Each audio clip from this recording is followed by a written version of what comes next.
여러분, 다시 한번 주님의 이름으로 제가 인사드리겠습니다. 여러분 뵙는 이 시간, 제게는 참 행복한 시간이고, 기쁨과 감사의 시간입니다.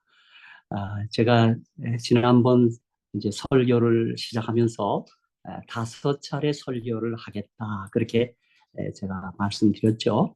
그래서 재림 성도의 5가지 확신. 그래서 지난 시간에는 첫 번째 시간 구원의 확신. 그래서 거기다 조금 더 추가해서 이 제목을 붙인다면 구원의 확신과 기쁨, 이렇게 붙이고 싶어요. 그래서 오늘은 그 두 번째 시간으로 재림 성도의 5가지 확신 중에 두 번째 확신, 기도 응답의 확신과 기쁨, 즉 기도 응답의 확신, 이런 제목으로 함께 은혜를 나누고자 합니다. 제가 오늘 이 주제를 정하고 나서 우리 성경의 본문을 선택함에 있어서 이 기도 응답의 확신에 대한 해당되는 성경절, 본문은 성경에 너무너무 많습니다.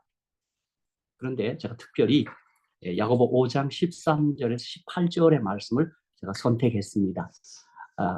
이유는 오늘 이 야고보 5장 13절, 18절에서 우리 죽음을 맛보지 않고 승천한 사람 엘리야의 기도가 거기 그 본문 중에 포함되어 있고, 또 놀라운 사실은 이 본문 가운데 우리 병들었을 때, 몸이 허약해졌을 때, 뭐 어떤 때 중병을 내가 진단을 받았을 때, 그때 사도 야고보는 우리가 기도하여 그 병을 낫게 하는, 정말 지금 우리 시대 사는 우리 모두들이 다 같이 좀 기다리고 고대하고 소원하는 그런 기도의 제목이 아닌가 제가 생각해서 오늘 야고보 5장 13절로 18절을 기도 응답의 확신과 기쁨, 이 주제 제목의 본문으로 선택한 것입니다. 제가 이미 우리 태시양 집사님이 먼저 낭독하셨어도 제가 한 번 더 읽고 여기다가 두 성경절을 좀 더 같이 추가해서 읽겠습니다. 자, 먼저 야고보 5장 13절로 18절 다 같이 한번 읽겠습니다. 네, 야고보 5장 13절에서 18절입니다. 너희 중에 고난당하는 자가 있느냐? 그러니까 오늘 이 말씀을 봐서 우리 태시양 집사님, 우리 모두 웃는 표정을 지어야 되겠다 하는데, 사실 우리 이 말씀에 우리 믿음의 사람들에게도 고난의 순간, 고난의 시간들이 있습니다. 근데 참 고난을 당한 당사자 본인들은 그때 기뻐하기가, 혹은 또 웃음을 짓기가 좀 힘들 겁니다. 그 사실입니다. 그렇죠? 그런데 여기 너희 중에 고난당한 자가 있느냐? 저는 기도할 것이요. 자, 그 고난을 극복하고 이기는 비결이 기도하는 것입니다. 그 다음에 즐거워하는 자가 있느냐? 저는 찬송할지니라. 우리 고난의 시간, 아픔의 시간도 있지만 즐거움의 순간들이 있어요. 정말 기쁨의 순간이 있어요. 그때 뭐 하라? 찬송하라 그랬어요. 근데 이 찬송하란 말도 기도하란 말과 같은 말입니다. 왜냐하면 찬송이 곡조 있는 기도입니다. 그렇죠?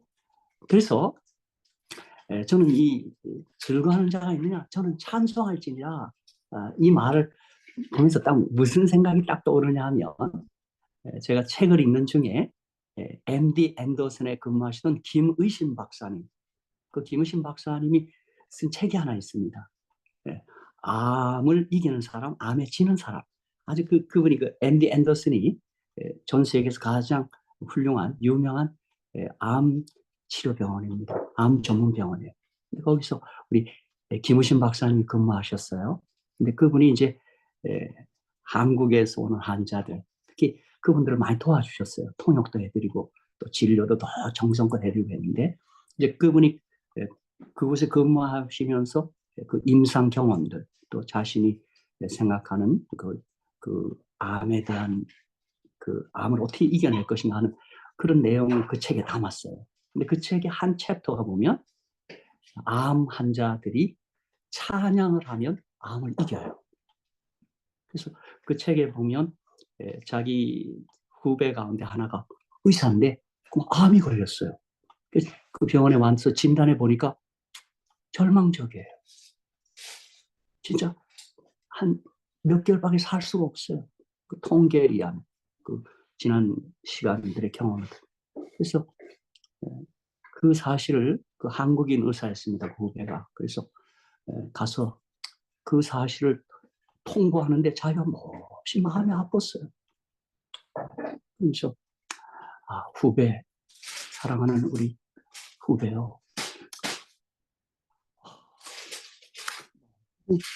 지금 상황이 안 좋은데 그렇게 했어요. 그런데 그 진단을 받은 그 젊은 의사는 괜찮습니다, 선배님. 또 밝은 표정을 짓고 있어요. 그러더니 저 퇴원하겠습니다. 퇴원해서 제가 여기서 그냥 병원 치료보다는 퇴원해서 잘 제 스스로 제 몸을 잘 관리하겠습니다. 했는데 여러 해가 지난 다음에 만났어요. 살아있어요. 그럼 어떻게 된 거냐 그랬더니 퇴원해서 나가서 자기 집에다가 오디오 시스템, 좋은 그 오디오 미디어 시스템을 잘 갖춰놓고 항상 노래를 듣고 찬송을 들었어요. 찬송을 하고. 그랬더니 병이 나았어요. 그래서 그분이 그 경험을 기초로 해서 그분이 그 글에 뭐라고 썼냐면 우리들 가운데 그분도 크리스찬이에요. 보니까 우리 재림교회는 아니지만 크리스찬인데 우리 성가대원들, 찬양대원들이 가장 건강하고 오래 산대요. 왜냐하면 항상 찬양을 하기 때문에 그랬대요. 근데 그분 과학자니까 찬양하는 사람들, 찬송하는 사람들의 그 침을 아마 이게 다 성분 분석을 해봤나 봐요. 근데 찬양하는 사람들의 침 가운데 면역 요소가 아주 뛰어나답니다. 높답니다. 저는 그 글을 읽은 다음부터 그래서 제가 교회 출석해서 좀 앞쪽에 앉으면서 그렇게 힘있게 크게 찬양하는 것입니다. 그러니까 여기 지금 즐거운 자가 있느냐? 저는 찬송할지. 이 찬송이란 말이 곡조 있는 기도입니다. 기도하라는 얘기예요. 그러니까 여러분 진짜 언제 기도하기 힘들면 그냥 찬양하는 겁니다. 그 찬양의 가사들이 아름다운 기도들이에요. 그렇죠? 자, 계속 읽겠습니다. 너희 중에 병든 자가 있느냐? 저는 교회 장로들을 청할 것이요. 그들은 주의 이름으로 기름을 바르며 위하여 기도할지니라.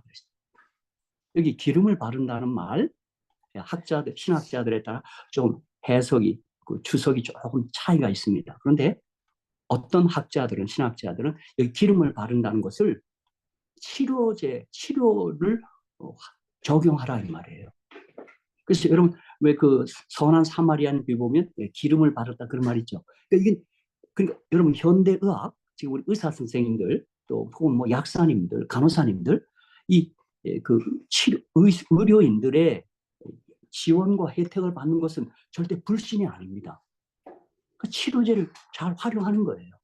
우리 재림교회는 그 치료제를 약식동원, 그래서 음식이 약으로 생각해서 음식을 잘 또 섭생하도록 그렇게 지도도 하는 거예요. 그래서 저는 이 기름 바른다는 게 이제 올리브 기름 발라서 안수하라는 의미도 되지만 어떤 신학자들의 해석을처럼 그냥 치료제를 현대의학의 치료의 지원을 너무 부담 갖지 말고 받으라 이 말이에요. 약의 경우도 그런 것 같아요. 저는 약도 우리 화이분 시대에는 정말 약의 그 모든 해독을 잘 안 해서 독을 빼내지 못해서 약은 상당히 위험했던 것 같습니다. 그 시대에. 근데 지금은 제약업계에서 이 약을 취급하는 분들이 그거 다 빼냅니다. 독을 가나 다 빼내고 하니까 화이분 시대 권면과 지금 우리 시대 권면은 약간 차이가 발생할 수 있어요. 그렇죠? 그래서 현대의학의 이 의사 선생님들 혹은 뭐 박사님들 연구하시는 분들 난 정말 훌륭한 분들 같아요. 아픈 분들 도와주기 위해서 그들이 얼마나 애쓰고 연구하고 그러세요. 그렇죠? 자, 그래서 여기 기름을 바르기 위하여 기도할지니라. 그러니까 현대가 좋은 은사, 하나님 주신 은사예요. 그게요. 각양 좋은 은사가 빛들의 아버지를 도와요. 그 현대의학의 지원도 받고 그 다음에 기도하라 이 말이에요. 그러니까 결국 이 말은 뭐예요? 다 기도로 이게 다 통일되어 있는 거예요. 고난 당할 때 기도해라. 즐거울 때 찬송 기도해라. 병 들었을 때 병날 때 기도하라. 이렇게 얘기했어요. 그렇게 나가다가 15절 믿음의 기도는 병든 자를 구원하리니 주께서 저를 일으키시리라. 아멘. 혹시 죄를 범하였을지라도 사하심을 얻으리라. 이러므로 너희 죄를 서로 구하며 병 낫기를 위하여 서로 기도하라. 의인의 간구는 역사하는 힘이 많으니라. 이제 그러면서 17절, 18절에는 갑자기 엘리야의 기도가 여기 등장해요. 이 엘리야의 기도. 그래서 이 성경 추석하는 신학자들은 5장 13절은 개인에 해당되는 거고 14절로 16절까지는 우리 공동체, 어떤 아픔이 있으면 장로님들, 오늘 우리 시대 목사님들 초청해서 함께 기도하고, 그러니까 어떤 교회 공동체가 드릴 기도에 대해서 언급한 것이고, 끝부분 17절, 18절은 뭐예요? 국가, 나라를 위해서 기도하라는 거예요. 이 엘리야가 기도한 거는 그 개인의 얘기가 아니고 어떤 집단을 위한 게 아니라 나라예요, 나라. 그래서 엘리야는 우리와 성정이 같은 사람을 해서 저가 비 오지 않기를 간절히 기도한 즉 3년 6개월 동안 땅에 비가 안 오고 이스라엘 땅에 비가 안 와요. 그 다음에 다시 기도한 즉 하늘이 비를 주고 땅이 열매를 내었느니라 그랬어요. 그래서 개인적으로 기도하고 함께 공동체가 함께 우리 얘기하면 세인트 루이스 교우님들이 함께 기도하는 거예요. 그렇죠? 우리 아픔을 위해서 함께 기도해요. 그리고 세인트 루이스 교회가 나라, 미국과 혹은 한국 나라를 위해서도 기도하는 거예요. 그렇죠? 그래서 야고보 5장 13절, 18절은 개인이 공동체가 그리고 나라를 위해서 기도하는 모습이 여기 잘 기록되어 있다는 말이에요. 근데 중요한 점은 뭐예요? 기도해라. 그러면 기도 응답을 받을 것이다. 그러면 너희가 생각지 않은 기쁨이 넘칠 것이다 이 말이에요. 그렇죠? 그래서 제가 한 2절 더 읽고 싶은 건 뭐냐면 요한복음 16장 24절이에요. 제가 기도응답의 확신과 기쁨이란 제목을 붙이고 싶었던 것이 요한복음 16장 24절 때문이었어요. 지금까지는 너희가 내 이름으로 아무것도 구하지 아니하였으나 구하라, 기도하라. 그리하면 받으리니 너희 기쁨이 충만하리라 이랬다. 요한복음 16장 24절 제가 다시 한번 읽겠어요. 지금까지는 너희가 내 이름으로 아무것도 구하지 아니하였으나 구하라, 기도하라. 그리하면 받으리니, 아멘, 받으리니 너희 기쁨이 어떻게 해요? 충만하리라 그렇게 했단 말이에요. 그러니까 여러분 기도 응답 받고 기도를 통하여 하나님과 더 가까이 교제하면 정말 우리 주님이 말씀한 것처럼 기쁨이 충만합니다. 그렇죠? 자, 여기 더해서 제가 역대하 7장 14절을 좀 읽고 싶어요. 역대하 7장 14절. 저는 역대하 7장 14절이 우리 재림교인들, 이 시대에 하나님의 계명과 예수 믿음을 지키는 이 시대 성도들, 그렇죠? 그 요한계시록 14장 12절은 성도들의 인내가 여기 있나니 저희는 하나님의 계명과 예수 믿음을 지키는 자니라 이렇게 돼 있는데 그 요한계시록 14장 12절을 줄여서 이렇게도 읽을 수 있어요. 줄인다면 성도들의 인내가 여기 있나니 저희는 예수 믿음을 지키는 자예요. 그러니까 예수 믿는 사람이 성도예요. 그런데 계시록 13장이나 계시록 14장에 보면 작은 뿔, 적그리스도, 짐승 때문에 하나님의 계명 율법이 무너졌어요. 훼손됐어요. 그런데 세천살 기별에 의하면 이 하나님의 백성들이 이사야 58장에 것처럼 무너진 데 파괴된 데를 회복하고 있어요. 그게 성도예요. 그래서 계시록 14장 12절은 예수 믿음을 지키는 자라고 해도 되는데 성도는 거기 하나님의 계명을 지키는 것까지 사도 요한이 아마 의도적으로 거기 예언적으로 포함시켜 놓은 것 같아요. 그래서 예수 믿는 사람은 하나님의 계명을 순종한다 이 말이에요. 그렇죠?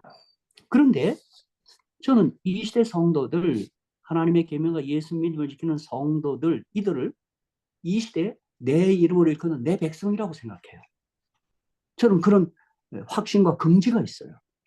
그런데 역대하 7장 14절에 보면 내 이름으로 일컫는 내 백성이 그 악한 길에서 떠나 스스로 겸비하고 기도하여 내 얼굴을 구하면, 기도하면 내가 하늘에서 듣고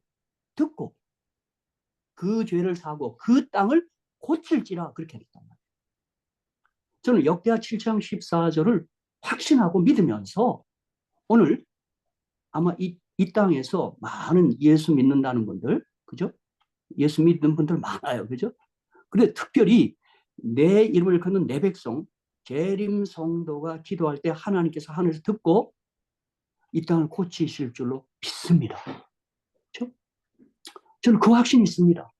그래서 제가 기도할 때마다 주님, 제가 이 시대 남은 백성, 하나님의 계명과 예수 증거를 가지고 하나님의 계명과 예수 믿음을 지키는 남은 백성, 성도로서 제가 기도할 때 하나님께서 더욱 들으시고 이 땅을 고치신다고 저는 확신하고 있는 것입니다.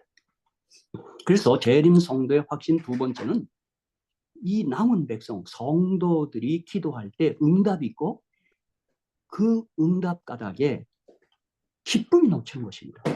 그래서 재림 성도들은 이런 면에서도 어떤 그리스도인보다 얼굴이 달라야 됩니다. 진짜 기쁨이 충만하셔야 돼요. 그죠? 내 이름을 던 내 백성들이 이 기도 생활을 통하여 정말 생각지 않은 이 응답을 받으니까요. 그들이 얼마나 기쁘겠어요. 그렇죠? 그래서 저는 보십시오. 아마 여러분이 기도하면 기독교회 역사상 가장 먼저 떠오르는 사람이 하나 있어요. 제가 여기 줌으로 설교하는 거지만 우리 박태하 집사님 한번 묻겠어요. 기도하면 생각나는 사람 하나 있죠. 기독교 예, 서점에 가면 그 기도 밀러. 아주 예, 조지 밀러. 예. 그렇죠. 그 조지 밀러가 쓴 책에 보면 뭐라고요? 내가 기도를 얼마 응답받았다고요? 5만 번, 5만 번.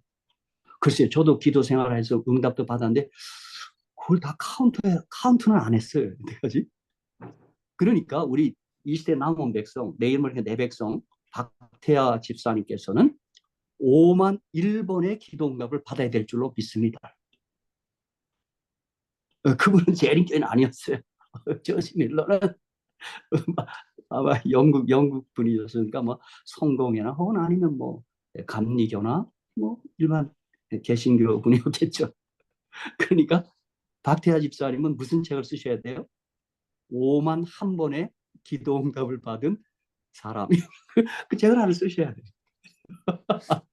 그러니까 그 뭐 숫자는 중요한 게 아니고 우리 기도 생활의 이 응답의 기쁨, 기도 생활의 기쁨에 대해서 우리 재림 성도들이 충분히 누리면서 살아야 되겠다 이 말입니다. 그래서 저는 오늘 야고보 5장 13절 18절을 본문으로 해서 기도 응답의 기쁨과 확신 이 제목으로 말씀을 이제 하고 있는데 저는 오늘 이 성경 본문을 좀 이렇게 파싱 주석해 가기보다도 한번 기도 생활 전반에 대해서 좀 한번 좀 말씀드리고 싶어요. 우리 기도 생활을 함에 있어서 어떻게 기도해야 될까 하는 거예요. 저는 그 첫 번째로 제가 최근에 매일 한 장씩 말씀 묵상하는데 제가 최근에 에스더서를 묵상하고 있어요. 근데 저는 에스더서를 읽을 때 제가 항상 기도 생활을 하면서 에스더의 말씀 어떤 몇 구절의 말씀을 항상 먼저 떠올려요. 아마 제가 개인적으로 아마 태시양 집사님 경우에 아마 지금 에스더서를 갖다가 제가 말씀 묵상한 걸 보냈는데 아마 생각날 거예요. 저는 에스더 기도 생활 할 때마다 에스더서 5장 3절, 5장 6절을 먼저 또 7장 2절 3절을 떠올려요. 거기 에스더 5장 3절에 왕이 이르되 왕후 에스더여 그대의 소원이 무엇이며 요구가 무엇이며 나라의 절반이라도 그대에게 주겠노라 그랬어요. 자 보세요. 저 기도할 때 아수에로 왕이 에스더를 사랑했어요.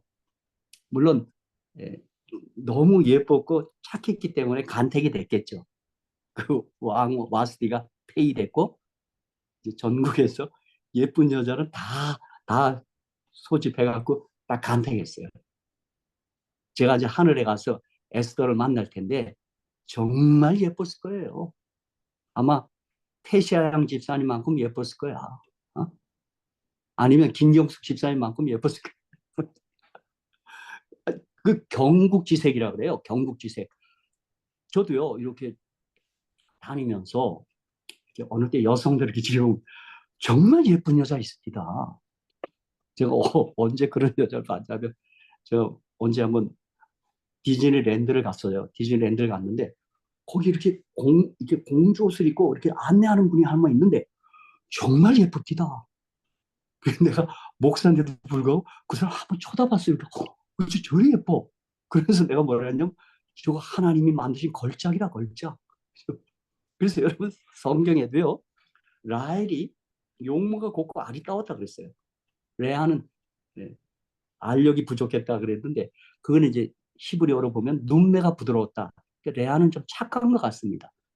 근데 레아는 정말 예뻤어요. 근데 그걸 제가 어떻게 알 수 있냐면 라헬은 예뻤다는 말을 두 번 써요. 히브리서는 강조할 때 히브리어는 두 번 써요. 두 번. 히브리어는. 그래서 야페, 야페 이렇게 썼어요. 그런데 그 아들 요셉, 야곱과 라헬 사이에 난 아들 요셉도 잘생겼다는 말이 나오거든요. 요셉도 야페, 야페 두 번 썼어요. 요셉 잘생겼을 거예요. 그렇죠? 그래서 보디발의 아내가 그 이상한 짓을 한 거예요. 너무 잘생겼고, 그렇죠? 그, 말하자면 그런 거예요. 그렇죠? 그런데 어쨌든 에스더가 이렇게 간택이 됐단 말이에요. 그런데 그 당시 부르지 않으면 왕이 부르지 않으면 성은 있는 거다 그러죠. 부르지 않으면 가까이 못해요. 근데 지금 모르드게를 통해서 이스라엘이 지금 위기에 처했을 때 그들이 간절히 금식기도 하죠. 그렇죠? 그리고 나서 왕의 부르심을 잊게 돼요. 그때 에스더가 다가서니까 그게 그 여자분들이 좀 예뻐지려면 금식을 해야 되나 봐요. 그리고 나서 갔더니 어떻게 됐어요? 아수랑이 평소에도 예쁜 거 알았지만 그날은 더 예뻐. 그렇죠? 예, 저도 남자인데요. 남자들이 예쁜 여자 쪽에 눈길이 갑니다. 예, 용서하십시오. 진짜 뭐 어쩔 수 없더라고요. 그렇죠?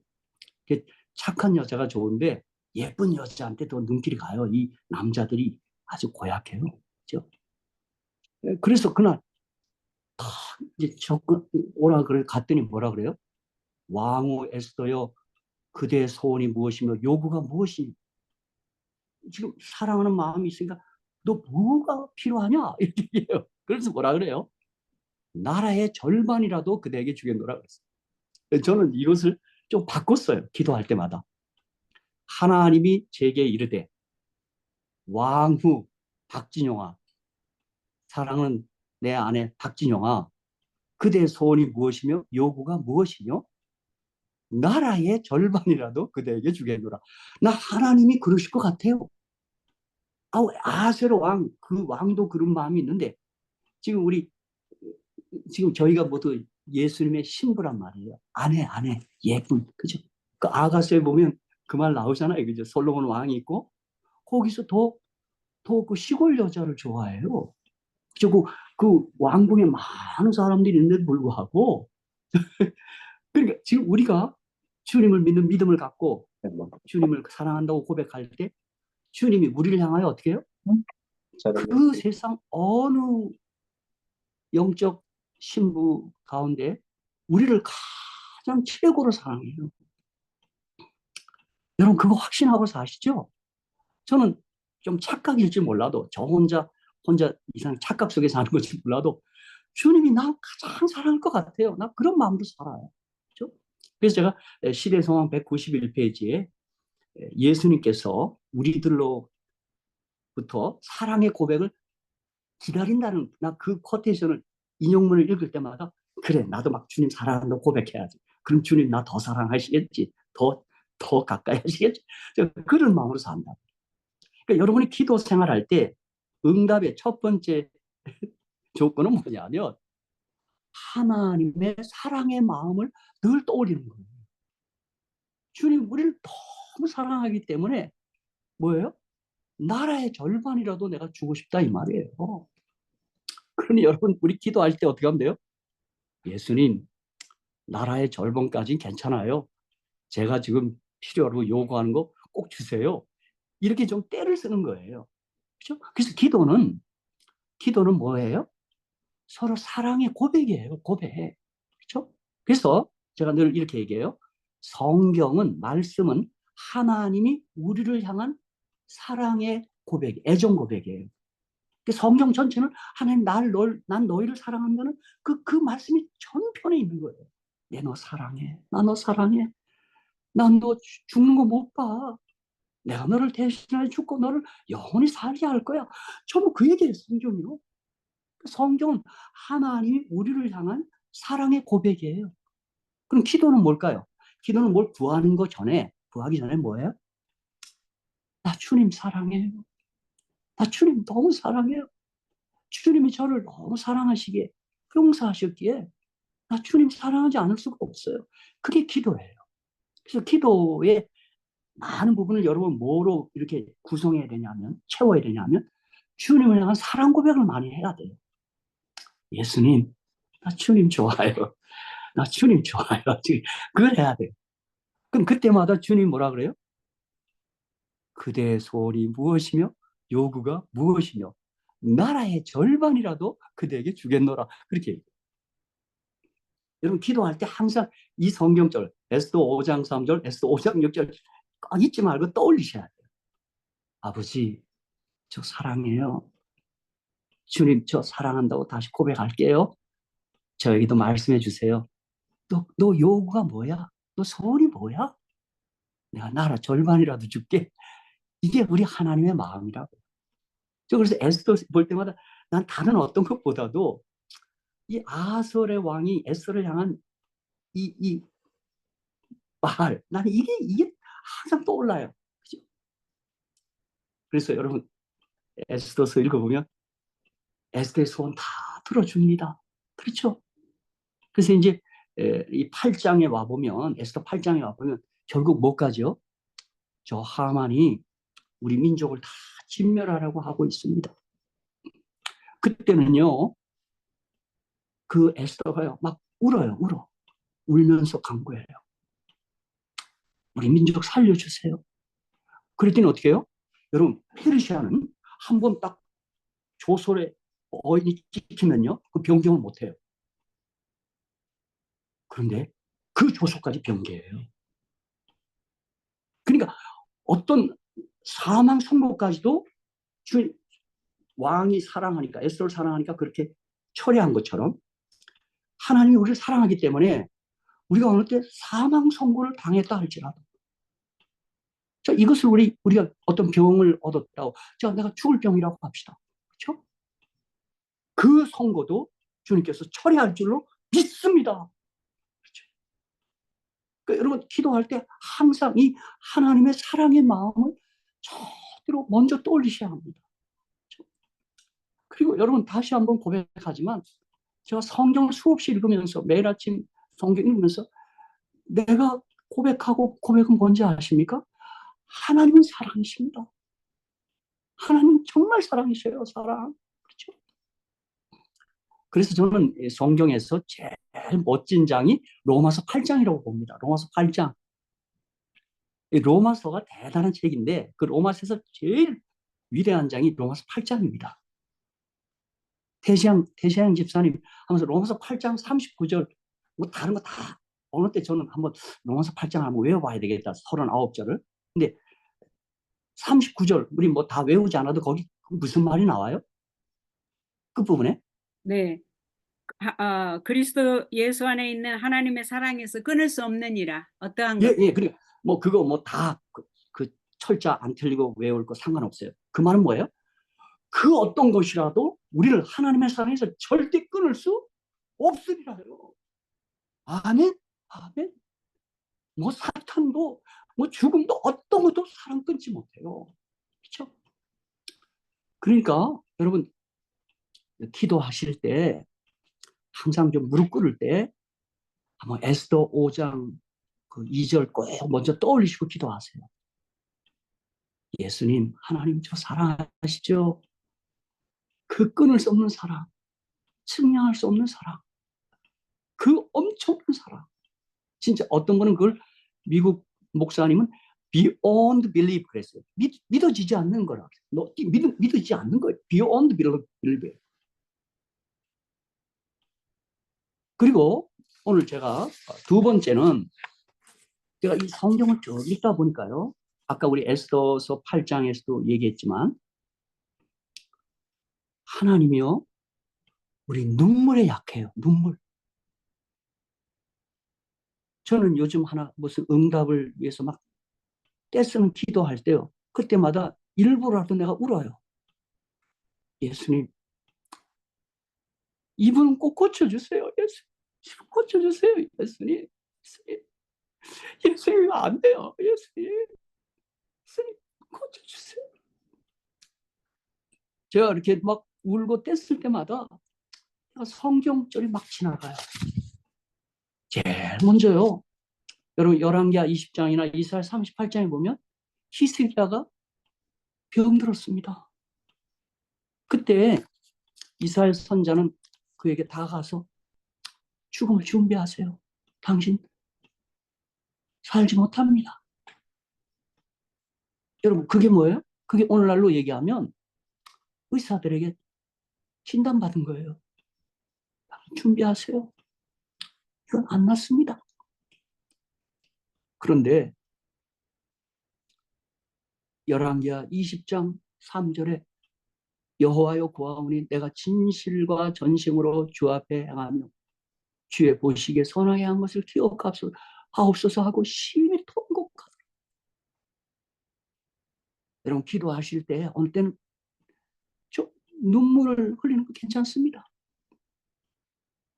근데 제가 남자거든요.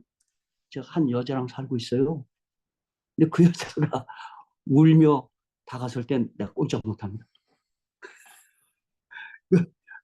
남자들이 여인의 눈물에 약하듯이 하나님이 우리들의 눈물에 약하신 것 같아요.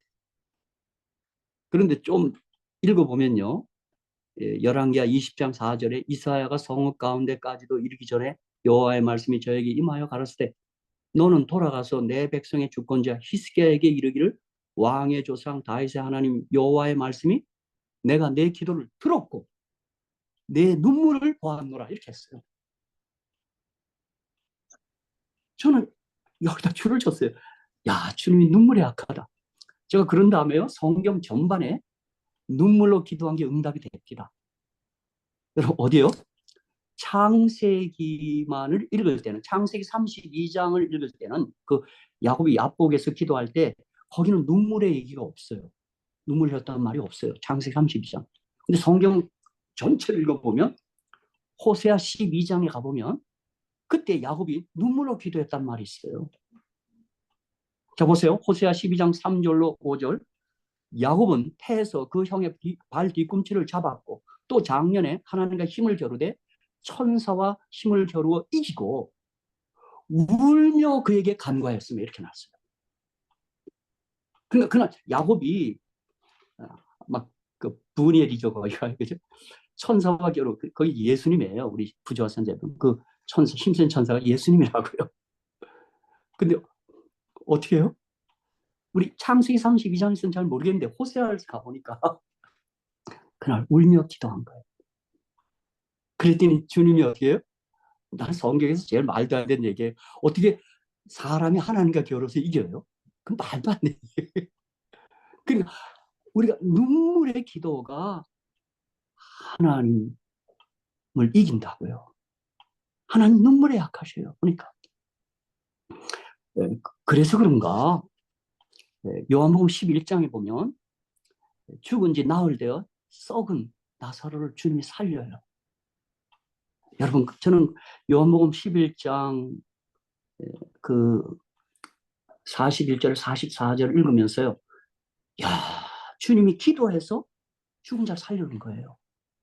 그래서 저는 예수님이 너희가 나의 일도 너희가 행할 것이다 그러기 때문에 나도 어느 때 엉뚱한 생각이 드냐면 어떤 사람이 죽으면 그 영안실에 가서 한번 손을 얹어봤네요. 사람 시대는 못했습니다. 그 이상하다는 소리 들을까 봐.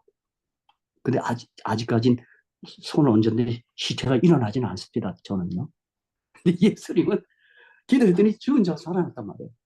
근데 제가 11장도 가만히 보면서 그 주님이 그 짧은 기도를 했어요. 거기 보면 뭐 오늘 그 얘기 나중에 한 번 더 설교할 기회가 있겠는데. 근데 그 11장이 보면 특별히 11장 35절에 예수께서 눈물을 흘리시더라 이 말이 있어요. 그 앞부분에 11장 그 나사로를 위하여 기도할 때 그 11장 예수께서 눈물을 흘리시더라. 영어 성경은 Jesus wept 이렇게 놨어요. 어떤 분은 그게 가장 짧은 성경절이래요. Jesus wept 이렇게 하죠. 그래서 저는 주님이 눈물을 흘리신 거, 물론 이제 시대 소망에는 그때 주님이 흘리신 눈물의 의미는 그들이 불신을 보면서 슬퍼서 울었어요. 그들이 주님을 그리스도 하나님의 아들로 믿지 않고 주님께서 죽은 자를 살리시는 부활하시는 분인 것을 그들이 믿지 않는 것, 그것 때문에 우셨다고는 얘기했어요. 그리고 또 하나, 주님은 그 죽음이 슬퍼하다 그랬어요. 슬펐다 그랬어요. 죽음 슬퍼요. 그렇죠. 그래서 거기서 주님이 눈물을 흘렸어요. 근데 나는 그러한 내용도 좋지만 주님이 거기서 눈물을 흘리고 기도해서 그런지 죽은 나사로가 살아서 나왔다고요. 할렐루야. 아멘. 아멘. 그렇죠. 그리고 누가복음 19장 41절에도 가까이 오사 성을 보시고 우시며 그랬어요.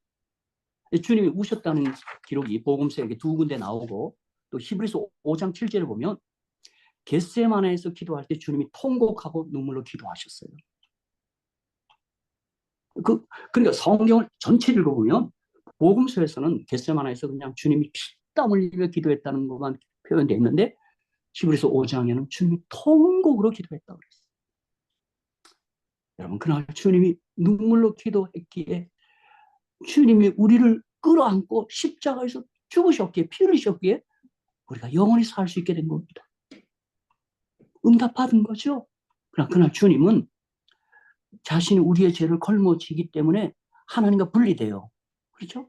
그래서 주님은 그게 너무 고통스러웠어요. 그래서 이 잔을 내게서 걷어달라고까지 간청을 다 했어요.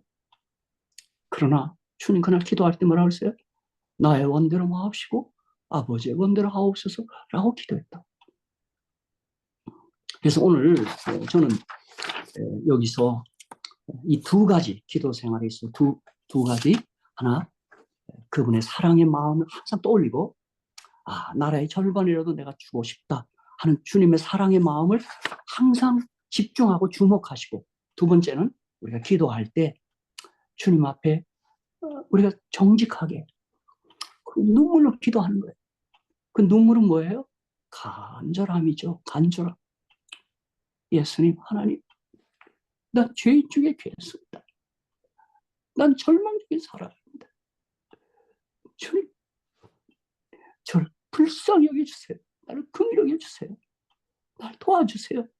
하는 기도를 드릴 때 주님께서 그 눈물의 기도를 응답하신다고 저는 믿습니다. 저도 사실 이렇게 어떤 지난날 이렇게 어떤 특별한 문제를 눈물로 막 뗐었을 때 그 기도 응답합니다. 난 그게 우리 어머니였습니다. 어머니 늘 심장이 약해서 생평원에 입원했는데 그 당시 원장님 박정식 박사님 참 좋은 의사입니다. 난 박정식 박사님 같은 건 없다고, 그렇게 친절하고 따스하고. 근데 제가 어머님이 거기 입원했는데 원장님이 저를 불러요. 그랬더니 준비하라는 겁니다.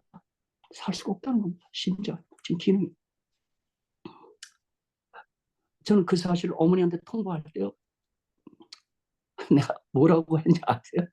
어머니 지금 나이가 얼마세요? 그랬더니 우리 어머니가 몇 세다 그러길래 어머니 많이 사셨다. 많이 사셨어. 예수님보다 배나 사셨네. 그랬더니 무슨 말이냐? 그런데 어머니 안 된답니다.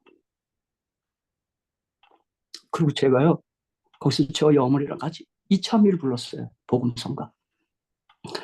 내 평생 살아온 길을 돌아보니 걸음마다 자욱마다 다 죄뿐입니다. 쓰리고 아픈 마음 가눌기. 그저 우리 어머니가 기도를 했어요. 그래도 저도 그 사실을 받아내기가 어렵더라고. 그리고 하나님 앞에 기도했어요. 그때 제가 통곡하게 됐어요. 예수님, 우리 어머니 조금만 더 살려주세요. 더 연장시켜주세요. 저 그날 제 눈물의 기도를 들으셨어요. 제가 그래서 병원에서 나온 다음에 맨날 아침에, 그 다음 아침에 문을 열었어요. 어머니 주무시는데 돌아가신 날. 심장이 정지되면 돌아가시는 거예요. 그런데 그대로부터 한 10년 더 사셨어요. 지금 생각하면.